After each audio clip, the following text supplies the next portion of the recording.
నిజంగా తెలంగాణ ముఖ్యమంత్రి Revanth Reddy number 1. Yes, మళ్ళీ again I'm saying Revanth Reddy number 1. ఇంతకు నేను ఏ విషయంలో నెంబర్ 1 అంటున్నాను? పరిపాలనలో నెంబర్ 1. అసలు ఇంత అభివృద్ధి చేసేసి అసలు రేవంత్ రెడ్డికి ఉన్న అపారమైన జ్ఞాన సంపదలో నెంబర్ 1, లేకపోతే తెలంగాణ సాధించిన విషయంలో నెంబర్ 1? అబ్బే ఇవన్నీ ఏవి కావద్దండి, మీరు పప్పులో కాలు వేయవద్దు. ఎక్కడ నెంబర్ 1 అంటే దేంట్లోనే నెంబర్ 1 ఉండాలండి? కాదు, మళ్ళీ నేను దాంట్లో కాంప్రమైజే లేదంటారా? ఎస్, అలా అనుకుంటే మాత్రం ఆ ఘనత, ఆ కీర్తి, ఆ ఆస్కారు, ఆ పద్మశ్రీ, ఆ లెజెండరీ అవార్డ్స్ అన్నీ కూడా ఎవరికి ఇవ్వాలంటే రేవంత్ రెడ్డికే ఇవ్వాలి. ఎందుకనంటే ఆయన పైన 89 క్రిమినల్ కేసులు ఉన్నాయి.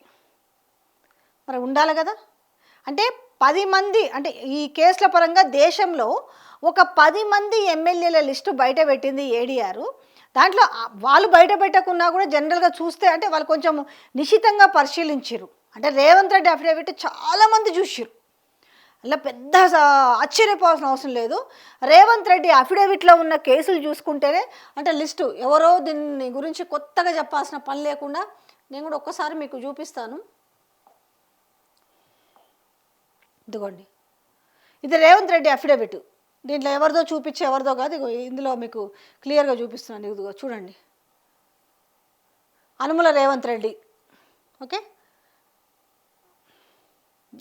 ఈయన పైన ఉన్న కేసులు ఎన్నాయంటే 89. 89 కేసులు ఉన్నాయి ఆయన పైన. సో దీంట్లో యాక్చువల్గా గురువు కంటే శిష్యుడు ముందులు ఉన్నాడు. సో 3వ ప్లేస్లో 32 కేసులతోటి ఆయన 19 కేసులు అండ్ 32 తీవ్రమైన నేరారోపణలు కలిగి ఉన్న వ్యక్తి వాళ్ళ గురువైన చంద్రబాబు నాయుడు.